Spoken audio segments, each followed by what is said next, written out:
Fidèle à votre émission, chers amis, que sont-ils devenus? Dites-vous bien que nous recevons justement des gens qui ont un parcours de vie, qui ont des choses intéressantes à nous raconter, des gens qui ont un parcours qui a fait aussi la Martinique, ce que nous sommes devenus. Et aujourd'hui, nous allons recevoir un monsieur assez particulier. On a pris beaucoup de temps pour pouvoir l'avoir. C'est une vedette, hein? On peut dire ça comme ça. C'est monsieur Georges Brival. Bonjour, monsieur Brival. Bonjour. Bonjour. Alors, ce que je viens de dire de vous, un monsieur exceptionnel, vous n'avez pas le nez qui enfle un peu, non? Vous êtes responsable de tout ce que vous dites.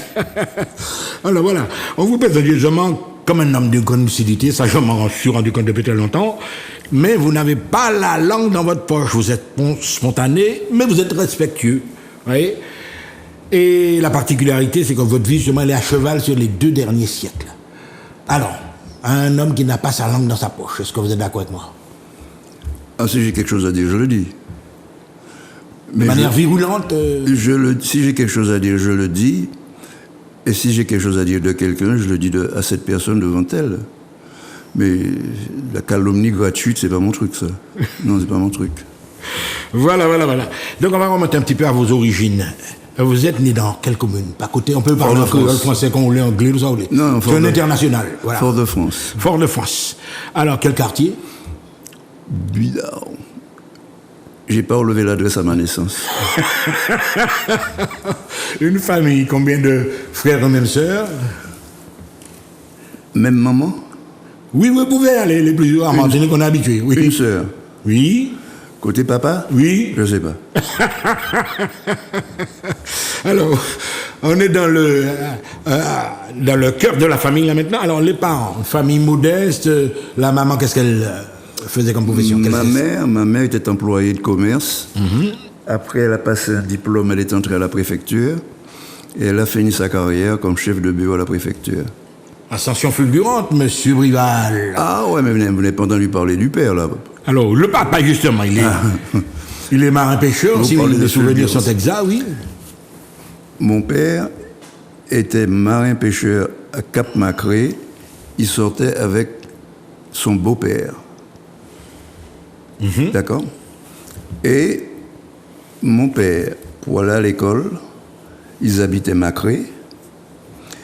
Il fallait donner à manger aux bêtes, aller prendre de l'eau dans une mare. Il fallait faire 2 ou 3 bricoles avant de partir pour l'école. Et quand ils partaient pour l'école, ils avaient 7 km à faire à pied pour descendre au marin. Et ils avaient 7 km à faire pour retourner. Et il fallait au retour préparer à manger pour le cheval du père. Il fallait préparer 2 ou 3 bricoles. Donc c'était pas une vie toute rose pour ces gens-là. Et mon père, il était allergique à l'école, je crois. Hein. Mais peut-être qu'on a mal compris quelque chose. Oui. Parce que quand on voit le parcours de ce gars, il s'est bien défendu. Le gars était à moitié analphabète.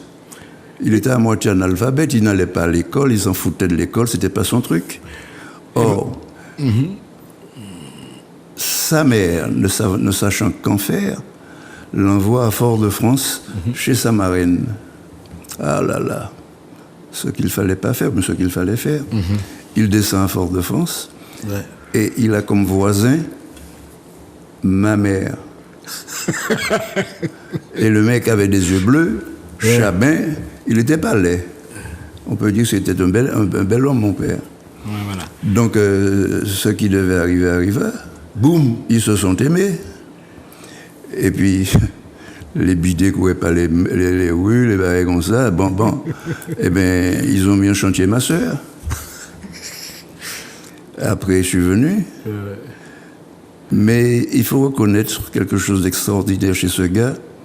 Si je n'ai pas toujours été d'accord avec lui, mais je lui tire mon chapeau. Voilà un mec qui n'a rien foutu à l'école. Et je vois qu'il termine, M. Brival, excusez-moi de vous interrompre. Il est officier de la marine marchande. Ouais. Ascension fulgurante, là encore. Officier vous avez 2 parents de champions. Ouais. Officier marine marchande et président du syndicat des officiers de marine marchande de Martinique. C'est pas triste. C'est pas triste, on donne pas ça à n'importe qui, n'importe comment. Donc une fierté du côté de la famille, bien évidemment. Alors votre enfance, votre scolarité primaire, côté de l'école, là, où t'es jeune Tibraille. Ouais. Périnon. Oui. Périnon, une petite école maternelle avant ça, là, Louis Blanc. Après ça, l'école Périnon. Ah, c'était la belle époque à cette époque. Hein. Les instituteurs venaient avec veste et cravate. Hein. Ah oui, oui. Ah, mais oui, après, c'est le gars venu en tongs. Ah oui. Mais les instituteurs que j'ai connus, M. Nogan, M. Vallée, etc., c'est des mecs qui venaient avec costume, cravate. Ouais. Alors, scolarité primaire, scolarité secondaire. Est-ce que tu as fait des études secondaires au lycée? Oui, oui, je suis allé jusqu'au... J'ai passé 2 fois le bac, mais ils n'ont pas voulu me donner à choisir les sujets. Enfin, j'avais des sujets, mais ils ne m'ont pas consulté. Alors, je me suis planté. Vous êtes d'un humour, monsieur Brival. Alors, finalement...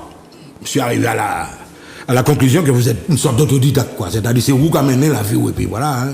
Ah, bien sûr. Ouais, ouais. Je me suis retrouvé publicitaire sans savoir comment. Oui, justement. Ouais, ouais.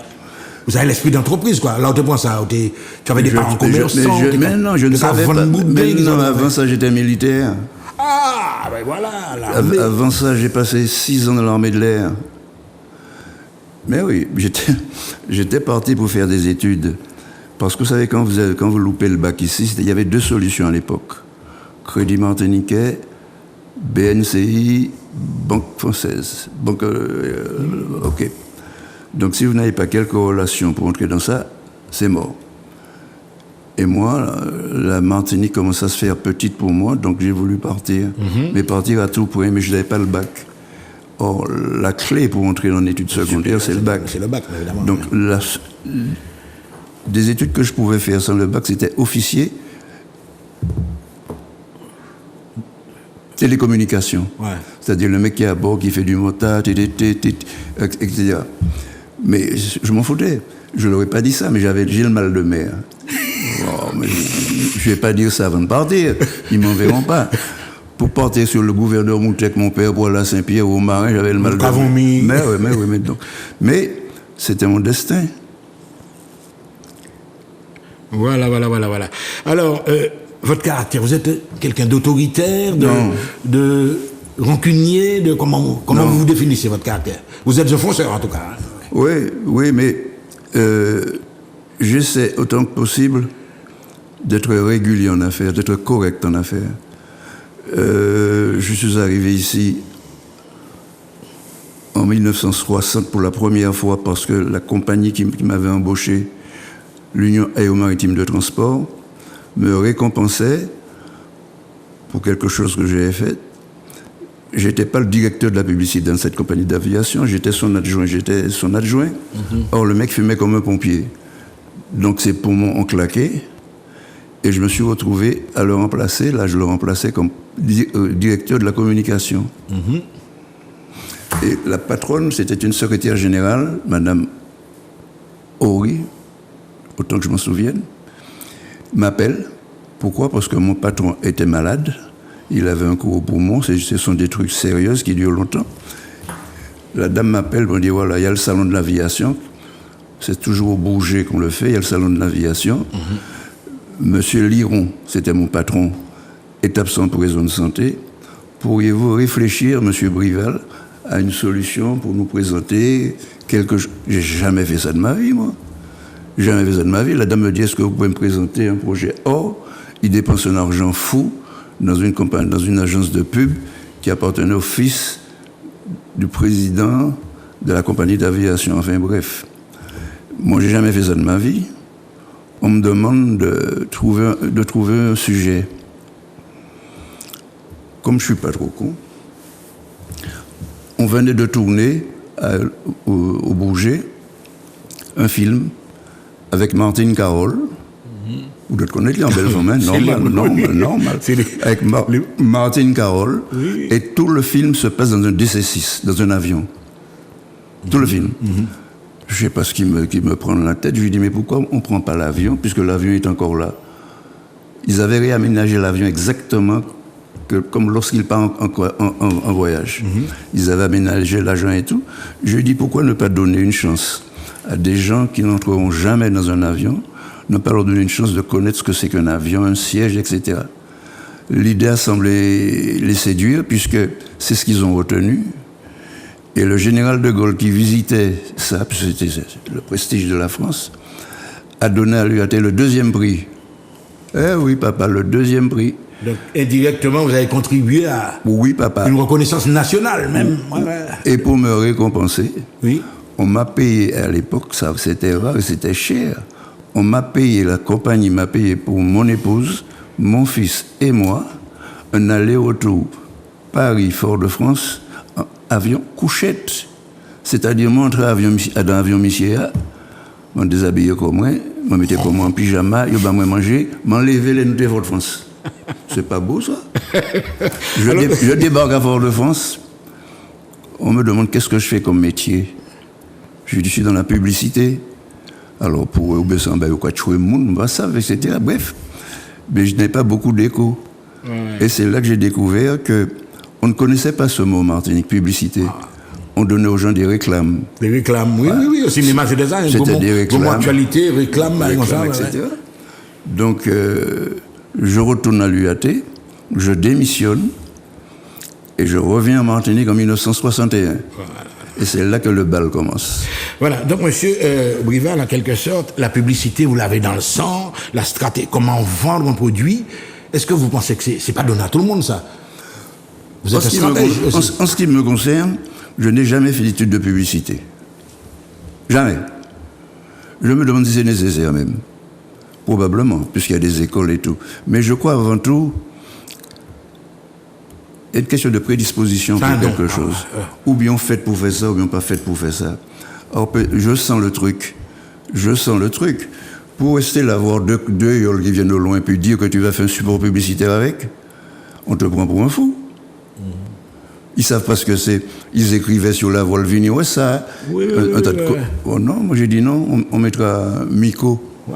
On mettra les voiles deviennent des supports publicitaires. Bien sûr. Ouais. Alors justement, vous avez voyagé entre-temps. Vous avez voyagé beaucoup. Aussi bizarre que cela puisse vous sembler, je travaillais dans une compagnie d'aviation où j'avais droit à toutes sortes de voyages, aller où je voulais. Vous n'avez pas profité de ça? Je suis allé une seule fois à Londres acheter une platine musicale. J'ai jamais... Lui a été servi à l'Afrique, je veux plus connaître l'Afrique du Sud et tout. Tout! Ça m'a jamais intéressé. Je crois que je suis un peu claustrophobe, je crois. C'est pas tombé dans l'oreille d'un sourd, vous venez de sortir le mot musique. Alors là, quand on parle de Georges Brival, on pense évidemment à l'émergence de ces temples de la musique, des paillotes, etc. Est-ce que vous avez eu la fibre musicale très tôt dans votre famille, par exemple? Est-ce qu'il y a des musiciens Pas un seul. Mon oncle m'a offert un violon. J'ai vu que ça n'allait pas entre lui et moi, le violon et moi. J'ai laissé tomber. Je n'ai jamais fait de musique sinon avec un tourne-disque. Mais quelle idée, justement, vous a traversé l'esprit? À ce moment-là, vous vous dites non, il faut que je trouve un endroit pour pouvoir rassembler ces gens qui aiment la musique, les danseurs, ces Bouglakazaï, ces madames-là, etc. Leur trouver un temple, un rendez-vous pour le week-end, le samedi. Comment cette idée-là a germé? Je n'ai aucun mérite là-dedans, si ce n'est que le fait d'avoir financé. Ah bon? Mais il faut appeler un chat, je n'ai aucun mérite là-dedans. C'est un Gaulois qui a débarqué ici, raide souvent comme ils sont. Il n'avait pas d'argent, mais c'est un truc un mec qui avait déjà traîné ses savates un peu partout, notamment à Tahiti. Mm-hmm. Il connaissait Tahiti, il connaissait un cocotier, il a vu des choses à Tahiti. Tahiti n'a pas marché pour lui, il débarque ici. Je ne sais pas comment il fait la connaissance de Joseph Noël. Il rencontre Joseph Noël. Il n'a rien à voir avec Georges Noël, le pianiste. Non, on va parler de celui-là après. Ouais. Joseph Noël, et il explique son projet à Joseph Noël. Mm-hmm. Et je ne sais pas, peut-être Joseph Noël me connaissait. Il me le présente. Et le gars m'expose son projet. Moi, j'ai toujours été un fonceur, moi. Je dis, il n'y a pas de problème. Lui, il avait les idées. Moi, j'avais le pognon. C'était bon. Alors, vous allez justement vous déplacer, parce que le concept de la paillote, c'est que ça rappelle un peu le village caraïbe, il y a un carbe, les gens se rassemblent, fédérés, créant... Ça s'appelait la Moïna chez les Caraïbes. Voilà. Et la Moïna, donc la bananerie, on parle de la bananerie, vous allez vous dégoûter un grand hangar, et puis vous vous dites, bon, vous expliquez à votre promoteur, parce que c'est l'idée. Un hangar banane.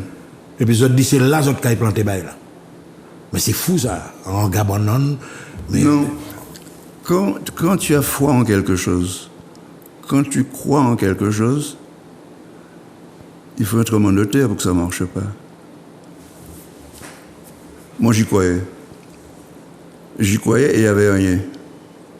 Que je viendrais prendre la place de quelqu'un, peut-être, mais là, je créais quelque chose. Ah, mais c'est obligé de marcher. Donc tu débarques là, tu emmènes le gars, vous êtes qu'à visiter, vous êtes qu'à garder, etc. La logistique est là, vous regardez la capacité, combien de monde nous peut mettre en ça.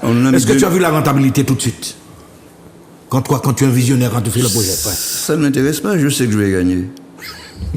Mais bien sûr, je sais que je vais gagner. On a été chercher un orchestre en Guadeloupe. C'était un orchestre haïtien qui avait joué à la Cocoterie en Guadeloupe et qui était en fin de contrat. Celui qui le vendait nous l'a vendu très cher, et il nous l'a vendu très cher, enfin bref. Et le premier soir, je les ai fait démarrer à la Moïna, l'orchestre haïtien. Et Marius Cultier était à la bananerie. On travaillait sur les 2 boîtes. Ouais. On faisait danser peut-être 5000 personnes sur les 2 boîtes. Et tu as la bananerie, tu as la Moïna le samedi, donc 5000 personnes dehors. Ouais. Alors est-ce qu'il y avait quand même un côté sélectif? La Moïna n'était plus comparaison que la bananerie, etc. Est-ce qu'il y avait deux clientèles différentes? C'était pas la même clientèle. La bananerie, c'était la clientèle qui parlait de Grand-Rivière, qui descendait au la montagne. Ah, les communes, quoi. Ouais. C'était toutes les communes. Le Nord, ouais. Fort-de-France, la Moïna, c'était Fort-de-France. Les alentours de Fort-de-France. Donc on tapait sur les 2 tableaux. Oui.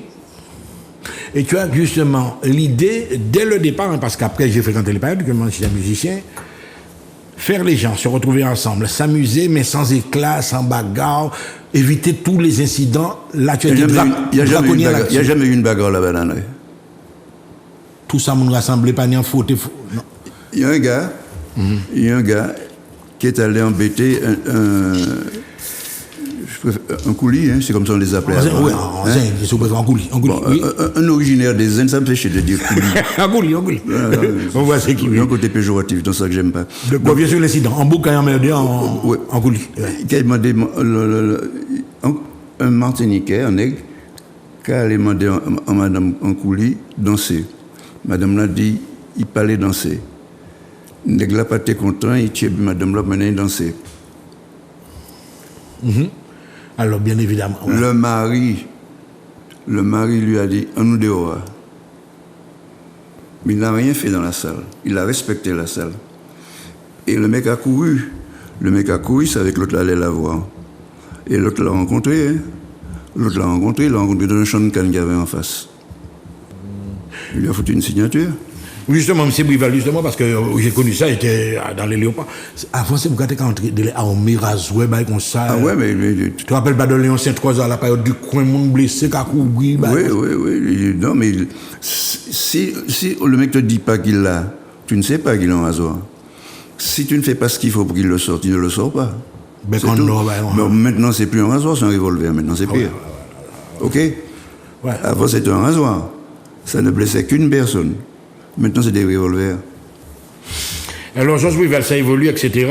Et je t'ai écouté religieusement dans une interview où tu parlais, par exemple, de Tropicana à la bananerie. Les gars arrivaient à faire un dialogue entre les 2 trompettistes à des coins différents de la salle. Et ça t'avait particulièrement marqué. C'est la première fois, on n'a jamais vu ça après. On n'a jamais vu ça, mais ce qui était sensationnel, c'est que c'était nouveau. C'était nouveau. La Martinique, c'est une pépite pour le tourisme. C'est un joyau, la Martinique, pour le tourisme. Tout est tourisme en Martinique, mais c'est des nuls qui s'occupent de ça. Ce sont des nuls. Vous ne pouvez pas me dire, pendant les 50 dernières années, moi, je ne fais pas de politique, hein, surtout, je ne fais pas de politique. Mais pendant les 50 dernières années, dites-moi ce qu'ils ont fait, ces mecs qui étaient au pouvoir. Je ne fais pas de politique, je ne fais que regarder. Je ne sais pas, moi. Ouais. Alors, on assiste à, effectivement, l'arrivée des orchestres haïtiens, on voit Tropicana, les Guet-Troubadour, et on constate, et ça c'est à votre crédit encore, que des musiciens martiniquais de talent, évidemment, intègrent ces orchestres haïtiens, Marius Cultier, même Hubert Copette, Jean-Claude Montredon, etc. Est-ce que, justement, cette époque-là a été importante pour vous? C'était un déclic dans l'histoire même de la musique, ici? Je ne me suis jamais posé cette question. Les musiciens haïtiens? En 67, j'avais la bananerie. Monsieur Édouard Paraclet, paix à son âme, un grand frère, un grand monsieur, Édouard Paraclet. Édouard m'appelle pour me dire, Georges, le gouvernement français est décidé à construire pour toi une boîte de nuit. Ah bon? Pourquoi? Parce que la boîte de la bananerie, ça correspondait aux touristes. Et ça correspondait aux Martiniquais. Aux locaux, quoi. Ouais. Aux locaux. Mais quand tu veux attaquer le marché européen, le marché extérieur, il te faut avoir autre chose que la bananerie. Il te faut avoir des toilettes impeccables, il te faut avoir quelque chose. Mais on n'y était pas. Mais non seulement on n'y était pas, mais tu sais, tu as envie de danser de la salsa. Tu vas où? À Cuba, ouais. Tu veux danser du merengue, tu vas où? Santo Domingo. Tu veux danser du calypso, tu vas où? Trinidad, yeah. Tu veux danser de la biguine, tu vas où? Prends ton temps pour réfléchir. Tu peux aller sur Martinique, sur Guadeloupe, soit... Dis-moi où tu la danses en Guadeloupe, où tu la danses en Martinique. Ah, on va parler d'un élément que tu m'as dit que tu connaissais hors antenne. Le manoir, c'était quand même un dancing où on retrouvait... Il y avait combien de manoirs en Martinique? Monsieur Racine... Parce qu'il y avait un propriétaire musicien. Donc un propriétaire musicien peut faire manoir, mais un particulier qui veut faire manoir, il a dans l'os. Quand on commence à te dire sécurité sociale et tout se bastreigne, et puis tu n'as pas un client dans ça. Tu as un cahier des charges, hein? Tu as un cahier des charges à respecter et tout. C'est pourquoi il y a un travail à faire. Cette boîte de nuit est nécessaire. Elle est indispensable. Cette boîte de nuit est aussi valable que n'importe quel machin indispensable pour le tourisme. Nous ne pouvons pas donner aux gens à consommer que du soleil et de la mer. Le mec, quand le soleil s'est couché, il va où? Mais il a envie de sortir, il a envie d'aller dans une boîte de nuit. Elle est où? Voilà. Donc, je te parlais de ces grands musiciens, etc. Et puis, à un certain moment, je crois que c'est dans les années 67, tu voyages au Canada. On te retrouve avec Alain Jean-Marie, Jules Véco, Hura Copette.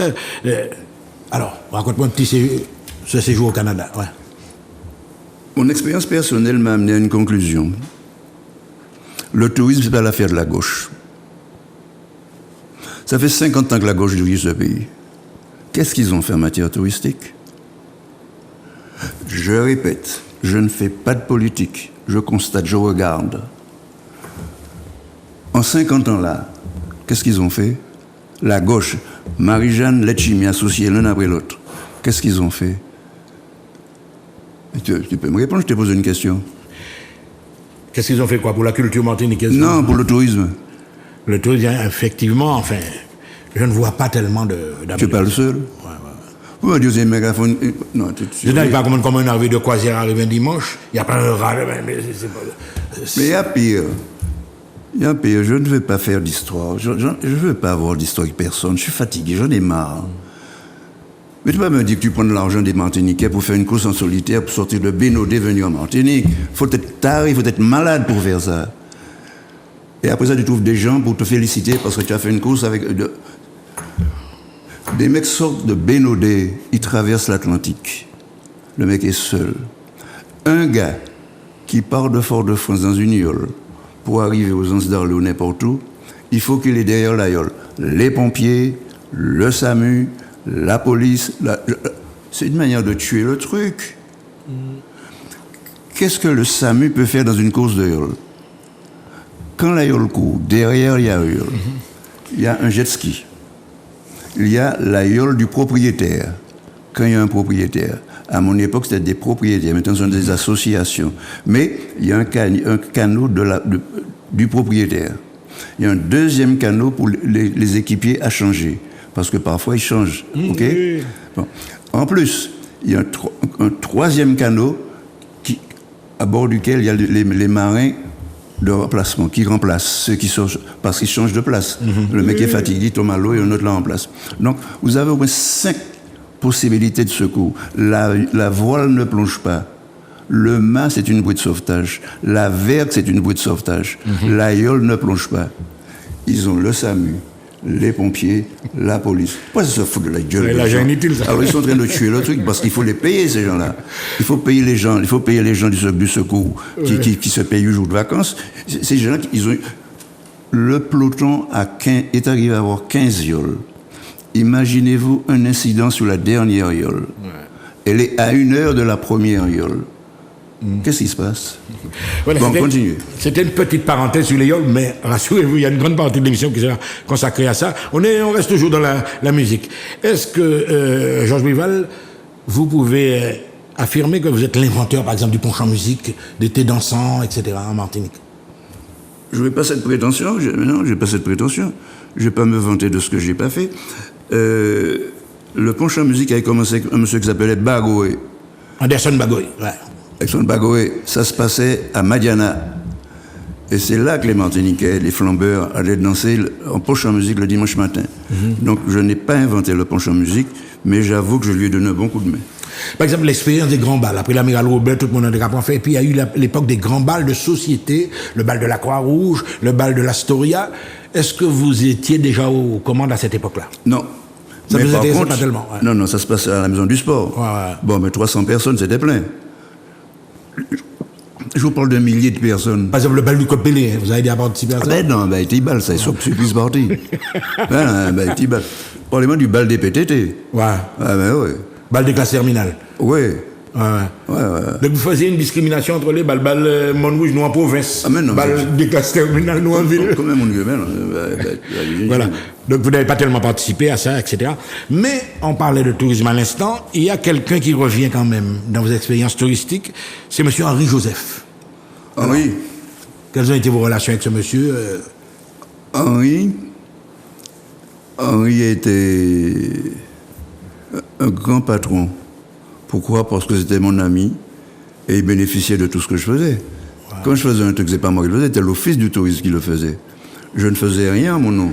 Oui. J'avais une agence de communication, mais tiens, le premier document touristique, le premier dépliant touristique qui a été fait dans ce pays a été fait par votre serviteur avec la collaboration du docteur Rose Rosette, qui était président de l'office du tourisme à cette époque. Docteur Rose Rosette de droite. Docteur Rosette est parti. Il a été remplacé par Jean-Baptiste Edmond, de droite. J'ai jamais su si j'étais de droite ou de gauche. Hein. Autrement dit, politiquement, vous n'avez jamais été engagé, pas encore été pièce-côté, etc. Non. De toi à moi, quel parti tu me conseilles? On dirait que je te gêne. Mais c'est fini les partis politiques en Martinique. Il faut être dingue pour ne pas avoir. Mais c'est fini. Quel est le mec qui va aller se vanter du suis socialiste? Non, bref. Comme voilà, on parle politique. Monsieur, je précise que monsieur, c'est une allusion, c'est pas. Alors on a vu tout ça. Donc les salons. Quand on était parlé justement d'Henri Joseph, est-ce que tu as été impliqué présent les grands salons, etc. pour promouvoir la Martinique? Est-ce que tu étais dans ces expériences? Alors je vais t'expliquer le truc. Henri vient, il me dit Georges, j'ai besoin de te voir, ok. Voilà ce qui se passe. Nous sommes en 1967, il y a une foire internationale à Montréal et nous voudrions être présents à la Martinique et profiter pour faire la promotion du rhum. Et il nous faut de la musique. Est-ce que tu peux t'en occuper? J'ai la bananerie. La bananerie est à moi. La bananerie fonctionne normalement. Est-ce que tu peux monter un groupe et venir? Le seul fait d'entendre représenter la Martinique, ça me suffit. J'aime ce pays viscéralement. J'aime pas ce pays pour faire du fric. Non, j'aime ce pays, pourquoi? Parce que je l'aime, quoi. Je sais pas. Vous prenez un mec qui est pété par ce pays. Vous avez avancé l'expression faire du fric et puis après vous êtes retiré. Donc... c'est une stratégie, quoi. Par exemple, je vous parle d'un monsieur. Oui. Ce monsieur, si on regarde bien, il n'a pas besoin de faire tout ça, Bernard Ayotte. Ouais. Mais si un mec qui aime ce putain de pays, c'est bien Bernard Ayotte. Ouais. Ce monsieur n'a pas besoin de faire tout ça. Il n'a qu'à faire son pognon puis péter son pognon. Ouais. Mais quand ce monsieur fait une fondation Clément, parce qu'il y a un paquet de Martiniquais qui bouffent au atelier des Béquets, mais ils ne le disent pas. Ouais. Or, il faut admettre une chose, c'est clair. Nous ne sommes pas bons pour faire du commerce. Quand nos ancêtres sont arrivés vraiment d'Afrique, là, ils ont du commerce. Or, les Blancs, eux, Ils étaient à Versailles. Ils connaissaient le salon des glaces à Versailles. Là, donc, au départ, il y a un décalage. Ils sont pas encore assez bons en médecine pour traduire ça comme il faut, mais manifestement, le gars qui descend d'Africains n'a pas les mêmes aptitudes à s'occuper de commerce que le mec qui est né en France. Et j'en veux pour preuve, tous ceux qui ont essayé de monter un libre service se sont plantés. Villot s'est planté, Lancry s'est planté, Rousseau s'est planté, Parfaite s'est planté. Quoi encore vous voulez? Tous ceux qui essaient de vendre des voitures ici se sont plantés. Maintenant, c'est la fameuse enseigne que je n'ai pas citée qui rachète tout pratiquement. Par exemple, je ne sais pas, il y a des choses que nous ne savons pas faire, des choses que nous savons faire. Eh bien, nous savons faire la musique, mais soyons les meilleurs. Nous savons faire les courses de yole, faisons des courses de yole, un objet, un produit touristique, mais aussi un produit économique. On arrive à ce chapitre-là qui est très, très, très important d'ailleurs, le fameux tour des yoles. Cette idée-là... On a sauté quelque chose. On parlait du Canada. Du Canada, oui. L'expérience au Canada. Tourisme. Ah non, mais c'est le pied, là. Henri me dit, nous allons au Canada faire la promotion de la Martinique et du Rhum. Moi, non, je suis toujours partant. Monsieur, vous me croirez ou pas, j'ai bradé, je peux dire bradé, en très peu de temps, la bananerie, j'ai vendu ça à Nicole et à Nayaradou pour une bouchée de pain. Mais je ne pouvais pas ne pas vendre, car je partais au Canada, j'emmenais avec moi des pères de famille, je n'avais pas de contrat. Je n'ai pas demandé de contrat, je n'ai pas pensé à demander un contrat, mais je prenais des risques.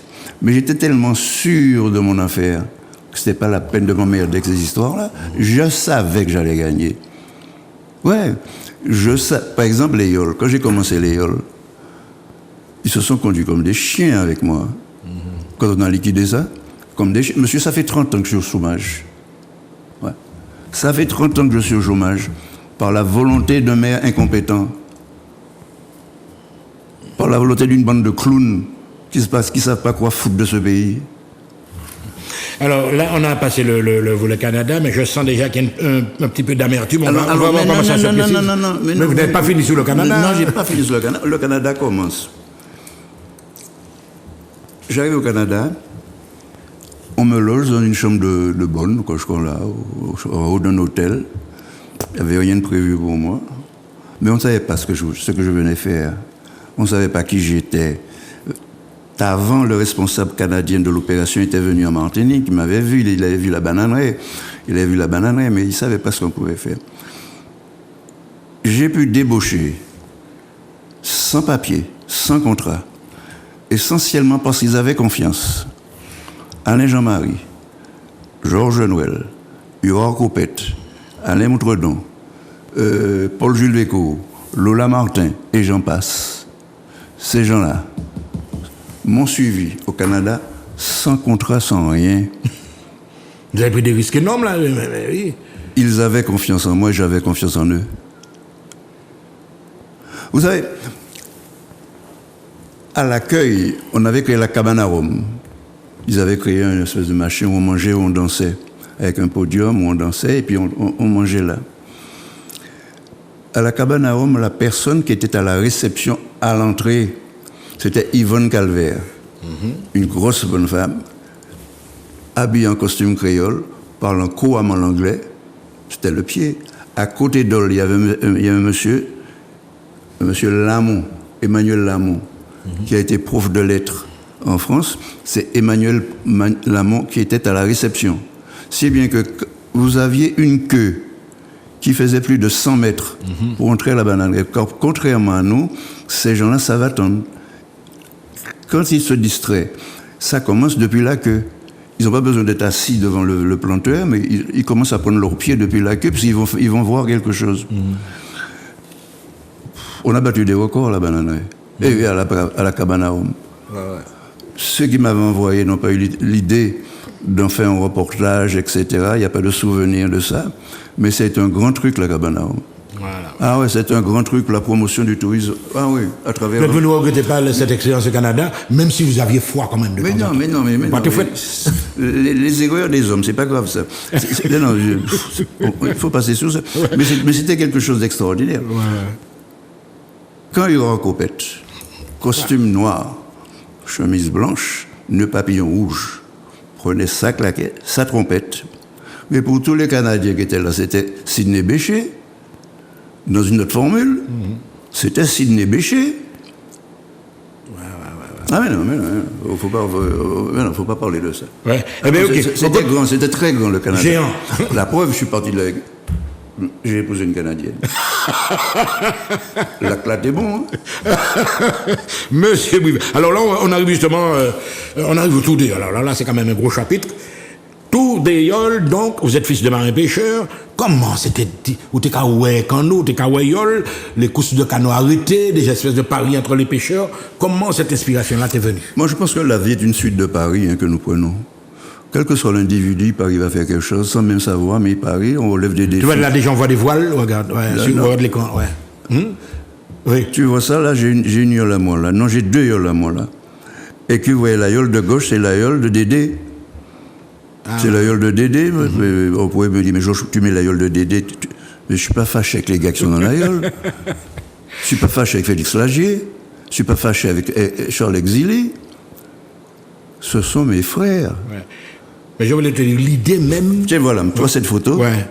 Regarde combien de yoles ont une publicité sur leur voile. Ah, hein? Non, il y a une IMAX, c'est moi. Une seule. Ouais, ouais. J'étais à ma 3e yole. Ils avaient toujours pas compris. Ouais. En Donc, France, ils connaissaient pas la publicité sur les voiles. Ils mettaient un numéro.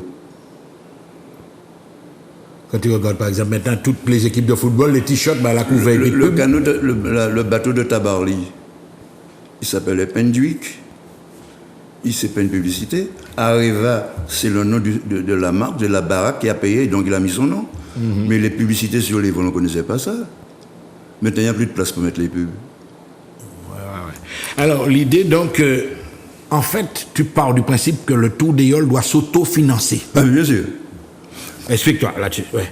Tu en ce moment, mais ils ont fait un tas de connes. Ils ont fait quel besoin ils avaient de passer de 9 mètres à 10 mètres 50. Si tu passes de 9 mètres à 10 mètres 50, tu augmentes la surface de voile et tu augmentes le nombre d'hommes d'équipage. Ah oui. Or, le spectacle est le même. Moi, que demain j'aurais à conseiller, pas à prendre la direction de ça, c'est bon, j'ai donné. La première chose que je ferai retourner Yole à 9 mètres. Deuxièmement, Mbappé, dans un match de foot, il ne touche pas à la balle, un match qui dure 1h30, il ne touche pas à la balle pendant 10 minutes. Il touche à la balle pendant 10 minutes, c'est tout. Ouais. Puisqu'ils sont 22. Ah, mais oui. Si chaque monde prend un petit baril, France Verjules, dans une étape qui part de Fort-de-France ou de n'importe où, c'est pas une publicité que je fais pour le Rhum, mais c'est pour savoir. C'est pour savoir, c'est la quintessence de certaines différences chez nous.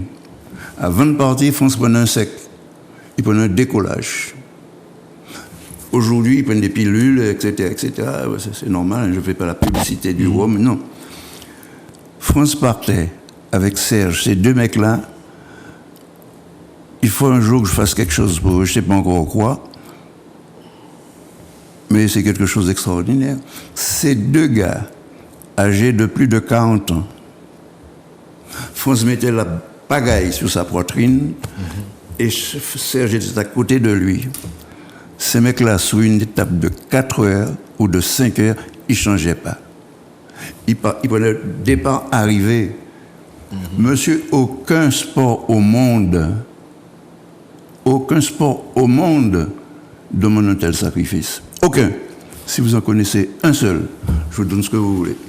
Alors, continuons dans le même ordre Parce que d'idée. tu sais, tu fais du vélo. L'homme monte, on va descendre. Quoi poser. Ou quoi courir. C'est pareil. ou peut arrêter, ou peut ralentir. Mais à dans là, c'est pas eux qui mettent vent, c'est pas eux qui règlent vent, vent d'où ils soufflent ce qu'on fait. Ouais. Alors, dans le même ordre d'idée, Georges, est-ce que tu penses vraiment voir un professionnalisme dans ça, dans le tour des yoles, payer ces boucles-là, quoi?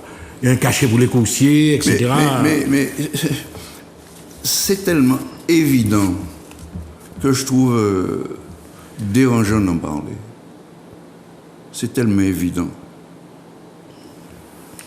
Parce que justement, tu as le tour des yoles, les gens voient ça comme la compétition sportive, tu as là, vraiment pour faire, etc. Mais il y a le challenge sportif. Tu sais, tu as aussi le pays qui est filmé, les retombées médiatiques, quoi. Tu sais, je peux te donner un conseil. Oui. Évite de vieillir. Ou qu'on oublie. Par exemple, je vais vous dire quelque chose, et puis on s'est obligé de te dire là, mais c'est pas tant bas couillon, mais et puis on s'en moule les questions, alors on va savoir la moyen. Alors, dernier, c'était qui ça encore? Non, nous on l'est le tour des yoles. Ah oui, alors oui. Le professionnalisme, nous gagnons l'argent. Oui, alors, oui. Est-ce que tu trouves normal qu'on prenne l'argent des malheureux Martiniquais, de certains Martiniquais qui sont dans la dèche? Est-ce que tu trouves normal qu'on prenne cet argent pour rendre à tout seigneur, tout honneur, pour rendre M. Bernard Arrête encore plus riche? Lui, il n'a pas besoin de nous. Il n'en a rien à foutre. Il n'a pas besoin de nous. Mais nous avons besoin de lui. Oui. Donc, oui. Or, on ne peut pas, dans un truc qui manipule tellement d'argent, mais c'est de la monnaie comparé à ce qu'ils pourraient faire. Ils ont été pressés de me virer. OK, ils m'ont viré. Qu'est-ce qu'ils ont fait depuis qu'ils m'ont viré? Ah oui, Marie-Jeanne a fait un livre. Marie-Jeanne a fait un livre à sa gloire. Il a fait un livre à sa gloire. C'était un peu... J'avais dit que je ne voulais pas parler de politique, mais je suis obligé de dire certaines choses. Les Martiniquais doivent savoir certaines choses. On en a marre de tout cacher. On cache tout, et puis on fait les pires conneries. C'est pas bon, ça. Ça nous mènera nulle part. Je dis, Marie-Jeanne fait un bouquin sur les Yolondes, sur le taux des Yolondes, un bouquin qui fait au moins 200 pages. Il ne trouve pas le moyen de nommer mon nom une seule fois. Dans un livre, il est obligé de payer la facture est là. Ça ne se fait pas, monsieur. Ça ne se fait pas. Je suis un Martiniquais comme vous. Qu'est-ce que j'ai fait de mal? J'ai créé quelque chose qui peut demain être... Tiens, le mot à la mode, d'où tu viens, qui tu es. Je ne sais pas avec précision d'où je viens, mais je sais qui je suis. Ouais. Je suis un cocktail de blanc, de noir, de Caraïbes. Ouais, je suis ça. Donc, à travers ça, essayer de trouver une identité, c'est pas évident. Mais par contre, je peux dire que je suis Yolande. Mon identité, c'est la Yole. Mon identité, c'est le Rhum. Vous êtes un nationaliste en quelque part aussi. Pourquoi pas? Pourquoi pas? Qu'avez-vous à me proposer d'autre? Ouais. Alors, M. Wival, quand on parle par exemple de faire entrer les Yoles à l'UNESCO, est-ce que ça vous a interpellé, ça? Il est bien, le petit gars, mais je crois que ça a pété sa tête. C'est dommage. Il est bien. C'est bien simple. Un gars qui travaille à la SNCF, donc il n'a pas de vocation a priori pour faire ça, je ne sais pas. Je ne sais pas ce qu'il y a dans sa tête. Décide, je ne sais pas. Et puis non seulement ça, c'est un récidiviste. Il a fait pareil pour une station, le métro, qui s'appelle Aimé Césaire. Qu'est-ce qu'ils font les politiques? C'est pas leur boulot de faire ça, là. Au lieu de faire chier de faire des courses de Yole. Tu veux pas lui m'inviter? Pourquoi? Tu as des problèmes? Non, mais tu as dit pas mal de choses là. Alors, bon, c'est très simple. La traversée de la Manche, par exemple, il y a eu une autre expérience, la traversée de la Manche. Est-ce que tu penses que c'était porteur, ce truc-là? Mais non. Mais je m'incline devant tout ce que font les jeunes. Le petit Dédé, Christophe Dédé, c'est pas une idée de fou qu'il a pris comme ça. Hein. C'est parce que il voit que les Yoles ne bougent pas. Elles ne bougent pas, elles sont garées là, elles ne bougent pas, il n'y a rien, il n'y a personne porteur de message, personne ne porte un message, nous allons faire ça. Il y avait un créneau, il est entré là-dedans, il avait... Ouais, puis après, vous imaginez que si un paquebot en passant avait foutu une tape, je ne sais pas, je ne m'imagine rien de pire. Tout ce que je peux dire, bravo à Christophe Dédé. Bravo à Christophe Dédé. Quand il est arrivé, je l'ai appelé pour le féliciter, et je lui ai dit, si demain, tu peux m'associer à un projet, ne serait-ce que pour te dire ce que j'en pense, il n'y a pas de problème. Donc vous lui tendez la main quand même. Ah, mais bien sûr. Ah ouais. Mais je suis bien Christophe. Christophe est un grand monsieur. Son père est un peu con sur les bords, mais Christophe est un grand monsieur. Bien. Parce qu'Alain voulait du fric. Il n'avait qu'à attendre. Il en aurait beaucoup plus qu'il pourrait rêver. Ce machin est fait pour gagner de l'argent. Mais comme ce sont des nègres qui sont là-dedans, on ne sait pas quoi faire. Bavier blanc. Monsieur Brival, est-ce que... Mais à vous entendre parler, il n'y a pas une certaine frustration, n'est-ce pas? J'ai à dépasser ça. Sinon, je ne serais pas là. Je ne serais pas là. Ça m'amuse tout ça. Ça m'amuse et en même temps, ça me peine. Vous imaginez la jeunesse que nous avons en ce moment dans ce pays? Tout ce qui, pour parler de la jeunesse, il ne parle que de drogue et de coups de fusil, etc. Mais pourquoi on en est là? Quand tu étais plus jeune, tu avais des rêves, mec. Tu rêvais de ceci, tu rêvais de petites filles. Nous t'es qu'à giquer cru. Oui, nous t'es qu'à lettre d'amour. Oui. Mais après, c'est Internet. Hein? Ok. WhatsApp. Moi, je n'ai courir mon WhatsApp. Hein? Ah ouais, je ne pas connaître WhatsApp. Donc, nous avions des rêves. Un jeune de 18 ans qui, comme moi, a été collé au bac, et puis il est là. Qu'est-ce qu'il fait? Quelle porte de sortie, là? Mais Georges, on parle actuellement des start-up, où ça va présenter en formule, ou quand on fait en société. Tout le monde a ouvert start-up. Qu'est-ce que tu penses de cette idée-là? Est-ce qu'on peut avancer avec ça? Je me dispenserai d'émettre une opinion là-dessus parce que j'y connais rien. Ouais. Le smartphone, ma femme en a offert un. J'aimerais savoir ce que je lui ai fait pour m'enlever cette pénitence. Non, je lui ai demandé, mais qu'est-ce que je t'ai fait? Pourquoi tu fais... Il m'a mon smartphone. Un cadeau qui va avec son temps, monsieur Rival. Mon impression, chat et puis chien seul qui pas ni smartphone.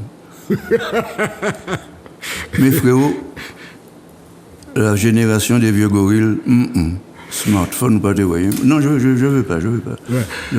On arrive dans la phase des dernières années, etc., dans le tour des yoles, donc tu n'as pas de remords jusqu'à maintenant, on termine avec les yoles. Ouais. Tu as des remords quand tu es dépassé par les événements. Les événements me suivent. C'est une raison, ouais. C'est écrit là. Ce qui va se passer là, c'est écrit. Oui, c'est écrit. C'est-à-dire qu'il y aura eu des baïdas? Non, c'est écrit. On ne peut rien contre la vérité. Et si jamais on te tend la main, Alain Richard vient te voir... Non, mais je n'ai rien contre Alain Richard, mais non, mais c'est plus du ressort d'Alain Richard, ça. Ça dépasse Alain Richard. Voilà ce qu'ils n'ont pas compris. Ils ont compris qu'ils vont faire des petites fioles, ils vont courir, ils vont entrer... Mais non, c'est fini, ça.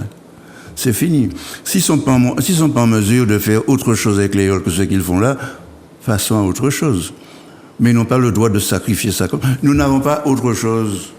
Nous avons deux choses. Le rhum. Tu penses qu'il y a des choses encore à faire de ce côté-là, alors? Avec les yoles? Avec le rhum, puisqu'on en... Mais bien sûr, il y a à faire avec le rhum.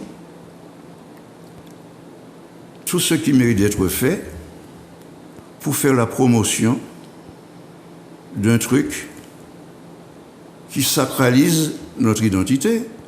Je suis Rome, pas empêcher moi d'être Rome. Je suis tellement Rome que je suis meilleur homme du monde. Ah, c'est un label. Ouais. Je suis tellement Rome, c'est mon Rome que M. Macron boit à l'Élysée. Et puis là, nous sommes comme des couillons, on ne sait pas pourquoi ça se... Mais non. Nous avons le Rome parce que peut-être nous avons les meilleurs ouvriers du monde dans ce domaine, mais il ne reste pas moins vrai que des béquets avec des nègres ont fait le Rome, non? C'est bien ça. Oui. Alors, quand on regarde par exemple les nouveaux produits musicaux, On arrive dans l'émission, encore un festival de jazz, Begin, jazz festival, etc. Est-ce que tu penses que côté musique, parce que nous sommes quand même des amateurs de musique, est-ce qu'il y a encore des choses à faire? Qu'est-ce que tu aurais proposé, par exemple? Moi? Ouais.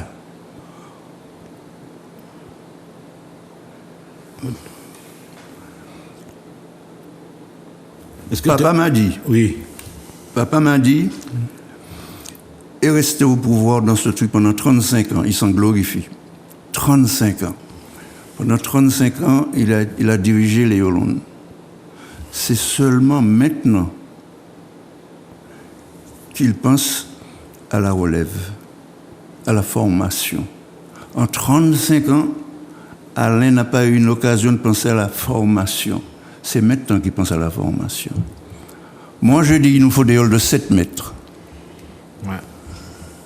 Des halls de 7 mètres pour permettre à des jeunes chômeurs, on ne fera pas que ça, mais si on en prend même 4, parce que le chômage, ce n'est pas uniquement l'affaire de l'Etchimi. Nous sommes tous victimes de ce chômage. Si les mecs se foutent des coups de fusil, c'est parce qu'ils sont chiés. Ils s'emmerdent. Donc nous sommes tous responsables de ce bordel-là. C'est pas parce que tu as un boulot, tu ne peux pas donner un coup de main à un mec à côté qui est au chômage. Tu ne sais pas ce qu'on peut faire pour ton fils demain. Ouais. Monsieur Brival, on arrive à la fin de l'émission. Alors là, je vais vous donner 1 minute ou 2 minutes, comme vous voulez, pour parler au peuple martiniquais. Vous êtes un homme d'expérience, vous avez des idées.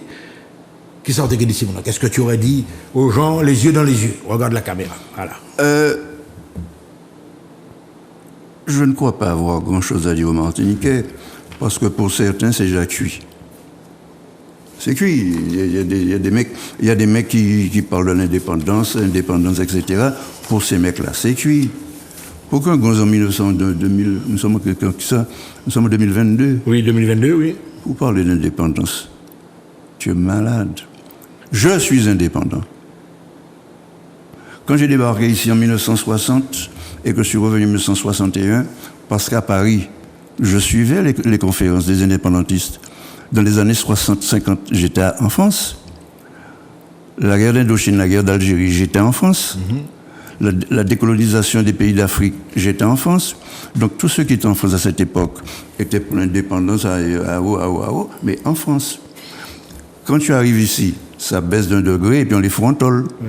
On les frontole.